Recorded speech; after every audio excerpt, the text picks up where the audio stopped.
নমস্কার। মঞ্চে উপস্থিত সমস্ত সাধুগণকে আমার বক্তব্যের নমস্কার এবং আন্তরিক ভালোবাসা শুভেচ্ছা জানাই। আর আপনারা যারা নিচে বসে আছেন তাদের সকলকে এবং মাতাজি সবাইকে আমার বিশেষ নমস্কার জানাই এবং আন্তরিক শুভেচ্ছা ভালোবাসা জানাই। আর তাছাড়া যারা এই কার্যক্রম অনুষ্ঠান নির্বাণানন্দ স্মারক কমিটি আমাকে নিমন্ত্রণ করেছেন তাদেরকে বিশেষভাবে ধন্যবাদ এবং নমস্কার আন্তরিক শুভেচ্ছা জানাই। তারা অনেক বছরেই ফাংশন করে আসছেন, আমি মোটামুটি সবারই এসেছি মনে হয়। আর আমার খুব সৌভাগ্য আজকে এটাতে অংশগ্রহণ করতে পেরেছি, আর তার জন্য তাদেরকে আরেকবার নমস্কার জানাই। আজকে আমাকে বলা হয়েছে নির্বাণানন্দজি মহারাজের কথা, স্মৃতিকথা বা যাই বলুন। আমি এর আগে অনেকবারই বলেছি, ওতে বারে বারে এক স্মৃতিতে একই থাকে, স্মৃতিকথা এক থাকে, বারবারই চেঞ্জ হয় না। কাজে যা হয়েছে আপনারা আগে শুনে থাকলেও আরেকবার শুনবেন। ভালো কথা শুনলে খারাপ নেই, দুবার শুনলেও কোনো ক্ষতি নেই। কাজে এইভাবে মেনে নেবেন। আর তাছাড়া আমি মহারাজের 5 বছর সেবা করেছি এবং এমনি আরও অনেকভাবেই আজ এদিক ওদিক করে কোনো সময় সুযোগ পেলেই সেবা করতাম এবং খুবই ভালো লাগতো। সত্যি আমাদের অনেক জন্মের ভাগ্য যে মহারাজকে আমরা সেবা করতে পেরেছি। ব্রহ্মজ্ঞ পুরুষ, তার বিষয়ে কোনো সন্দেহ নেই। সত্যি ব্রহ্মজ্ঞ পুরুষই ছিলেন, আনন্দময়ী পুরুষ ছিলেন। আর আপনাদের ব্রহ্মজ্ঞানে যা লক্ষণ থাকে সেগুলো মহারাজের কাছে ছিল।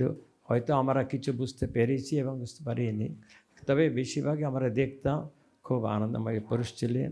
আমার মনে পড়ে আমাদের চিন্তাহরণ মহারাজ গোলপার্কের কালচারের ফাউন্ডেশন প্রতিষ্ঠাতা, তিনি প্রায় আসতেন মহারাজের কাছে মঠে। তিনি বলতেন, মহারাজ আপনি কেমন আছেন? মহারাজ বলছে, আমি খুব আনন্দে আছি, খুব আনন্দে আছি, চিন্তাহরণ আমি খুব আনন্দে। কাজে মহারাজ আনন্দময়ী পুরুষ ছিলেন। মহারাজ ওইটাই বলতেন, এটাই আপনার কাছ থেকে শুনতে চাই আমি, বলে খুব আনন্দ করতেন।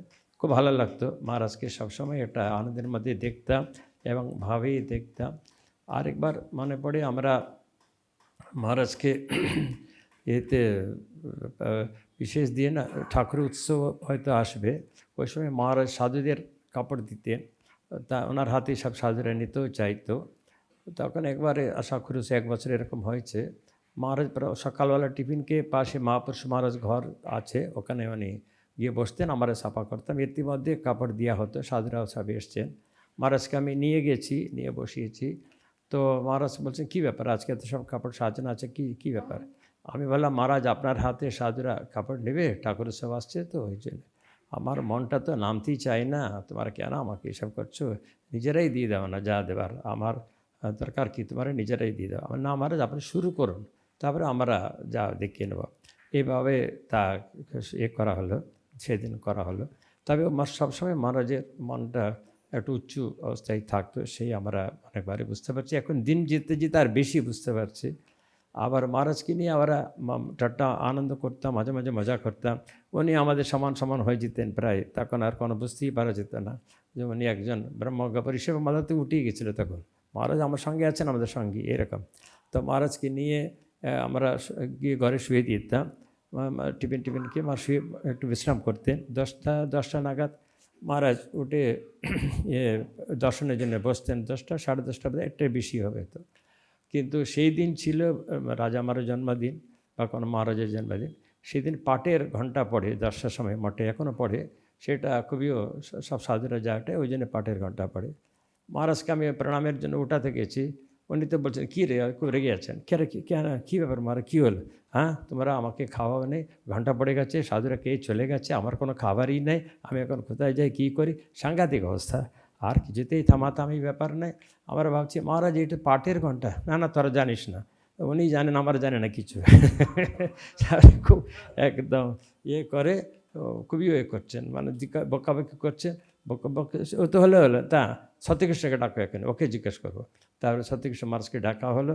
সত্যকৃষ্ণ মহারাজ এসে বললেন, মহারাজ এটা তো পাটের ঘণ্টা পড়েছে, তা এটা কোনো নেই, আর খাবার ঘণ্টা এরপরে পড়বে, আপনি খাবেন, আমরা সবাই খাও, তো আমিও তো খাইনি এখনো। ও তাই নাকি, এটা পাটের ঘণ্টা? বলে হ্যাঁ, আপনারাই তো করেছেন ব্যবস্থা। হ্যাঁ তাই ঠিক আছে। তারপরে আবার সব মিলিয়ে হাসাহাসি হলো। তখন আর সেই দিনকার অমনি ওই হয়ে গেল। তারপরে আর একটা ঘটনা ঘটেছে, অনেক ঘটনার মধ্যে এক আধটা।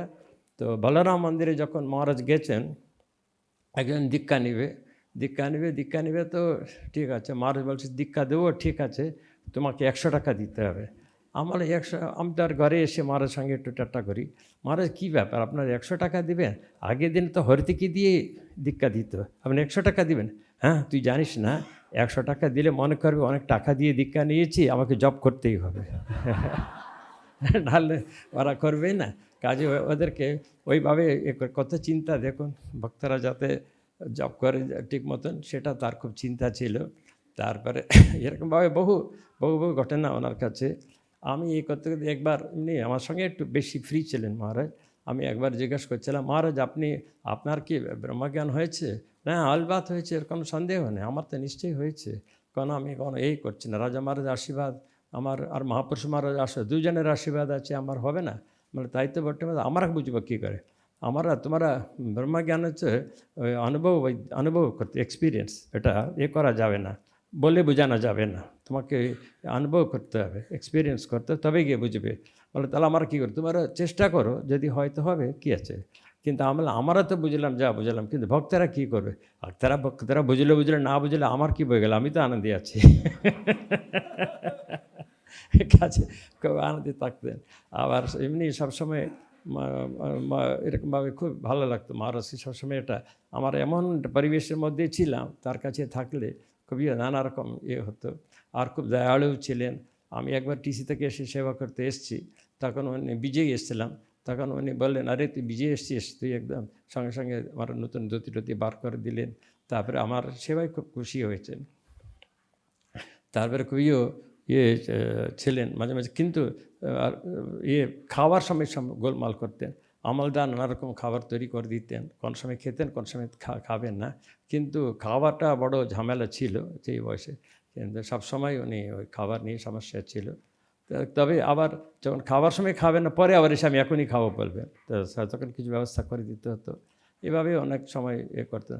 আবার রাত্রিবেলা শোবার সময় বলতে, এই তোরা কত সেবা করিস, আমার তো কষ্ট লাগছে তোমাদেরকে দেখি। আমারও কিছু না, আমাদের সৌভাগ্য, আমাদের অনেক আমরা পেয়েছি এইভাবে। আর এরকম বহু ঘটনা বলতে গেলে তো অনেক বলা যাবে, সে কিছুই নয়। যাই হোক, মহারাজের কাছে মহারাজরা অনেকেই আসতেন। তার মধ্যে সব সাধুরাই, মোটে সব সাধুরাই আসতেন, কোনো ব্যাপার নেই প্রায়। তার মধ্যে মহারাজের কাছে প্রভু মহারাজ পার্টিকুলারলি খুব আসতেন। তার কাছে আমার একটা জিনিস দেখেছি, মানে মহারাজ একবার এসে, মহারাজ চেপালটা বাইরে খুলে মহারাজ কাছে আসতেন, এসে চেয়ার দিলে বসতেন। কিন্তু সেইবারে উনি এসছেন যখন মহারাজ আশ্রমে গিয়েছিলেন, আমি চেয়ার দিলাম, কিন্তু বসলেন না প্রভু মহারাজ। উনি এসেই মহারাজকে প্রণাম করে তারপরে বসলেন। মানে গুরুজনকে কীভাবে শ্রদ্ধা করতে হয় সেটা ওনার কাছ থেকে শেখা যায়। তারপরে উনি প্রতিটি বিজয়দশমীতে আগে উনি মহারাজ প্রণাম করে তারপরে নিজে দর্শনার্থীদের প্রণাম নিতেন। আর সেরকম তিথি পূজা, মায়ের তিথি পূজা সবসময়। আবার বাইরে গেলে, বিদেশে মানে বাইরে কোথাও গেলে এসে প্রণাম করে যেতেন, আবার এসেও প্রণাম করতেন। কাজে মহারাজ সবসময় মহারাজকে খুব শ্রদ্ধা করতেন। তাছাড়া মহারাজ গম্ভীরানন্দ মহারাজ খুব আসতেন, তিনিও মহারাজের অনেক আশীর্বাদ নিয়ে গেছেন। অনেকবার মহারাজও খুব দুহাত দিয়ে আশীর্বাদ করেছেন। আর গম্ভীর মহারাজকে বলেছেন, খুবই তোমার মতন গম্ভীরানন্দ কজন সাধু আছে, খুব ভালোবাসতেন মহারাজকে। তারপরে ভূতেশানন্দজি আসতেন, তিনি তো খুবই আমাদের লোক। কাজে উনিও মহারাজ সঙ্গে দুজনে খুব ঠাট্টা তামাশা খুব হতো, হতো, খুব ভালো লাগতো আমাদের শুনে। এগুলো একটা বিশেষ পরিবেশ সৃষ্টি করতো আর কি, তাতে আমরা ওইতেই ডুবে থাকতাম, খুবই ভালো লাগতো। আর তাছাড়া আমাদের কৈলাসানন্দ মহারাজ আসতেন, উনি আবার কানে একদম শুনতেন না। মহারাজ বলতেন, কি কৈলাসানন্দ কেমন আছো বলতেন, আমি তো কালকে চেন্নাই যাবো। উনি বলছেন, দেখো দেখিনি কৈলাস, আমি একটা বলে ও একটা বলে, কানেই শোনে না, মহা মুশকিল। খুব কৈলাসানন্দজি কিনে খুব মজা করতেন, খুব কৈলাসানন্দজি রেগুলার আসতেন, খুব ভালো। কাজে আমি মহারাজের কাছে থেকে অনেক রকম আমরা এরকম পেয়েছি, অনেক সাধুদের পেয়েছি। উনি গীতানন্দজিকে বলতেন, খুবইও ভালো সাধু, এলে তুমি ওনাকে কিছু ঘরে পৌঁছে দিয়ে আসো, ওকে সঙ্গে যাবে, পৌঁছে দেবে।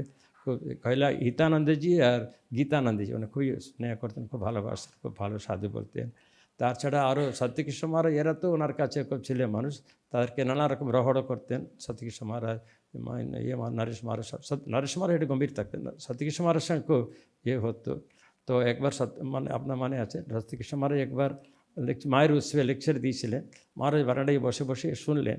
তারপরে দিন ওনারা এসে প্রণাম করতে এসছেন। তো মহারাজ, এই তোদের মধ্যে কালকে কে লেকচার দিয়েছিল রে? সত্যকৃষ্ণ মহারাজ বলছে, আমি দিয়েছি মহারাজ। তুমি দিয়েছিলে? কেমন লাগলো মহারাজ? একদম ভালো লাগে নাই। মহারাজের ভক্ত একবার চুন হয়ে গেছে। তখন মহারাজ, কেন? তুই কী বললি? মা আছে, দেবী মানবী অমুক, তো সেই সব বলার কী আছে? মা তো মা, তাকে কীভাবে কাছে পাবে সেটাই তো বলবি, সেটা এইসব কী বললি কেন? না মারা, এরপর ওইটাই বলবো, এরপর লেকচার দেবো, প্রথম শুরু আপনার কথা দিয়ে শুরু করবো। আর হাসাহাসি হতো এরকম আর কি, বহু রকম সত্যকৃষ্ণ মহারাজকে মারা ব্যবহার করতে। কাজে আমরা মহাপুরুষের কাছে থেকে আমরা অনেক সুযোগ পেলাম, অনেক কিছু পেলাম, তাদের আশীর্বাদ অনেক পেলাম। আপনাদের উপরে আশীর্বাদ হোক। আর আপনারা যারা রামকৃষ্ণ ভাবধারায় ডুবেছে নিজেকে, সেটা সত্যিকারের অনেক ভাগ্যের ব্যাপার, সকালের সব সময় হয় না। আপনাদের পেয়েছেন এই সুযোগটা, এটা সত্যিভাবে আপনারা ইউটিলাইজ করবেন। তাছাড়া আর একটা অনুরোধ আমি রাখবো, সেটা হচ্ছে আপনারা তো করেছেন ঠিক আছে, কিন্তু আপনাদের ছেলে মেয়েদের, আপনাদের বাকিদের যাতে ভবিষ্যতে রামকৃষ্ণ ভাবধারাটা তারা পেতে পারে, সেটা ব্যবস্থা করবেন, তাহলে খুব ভালো।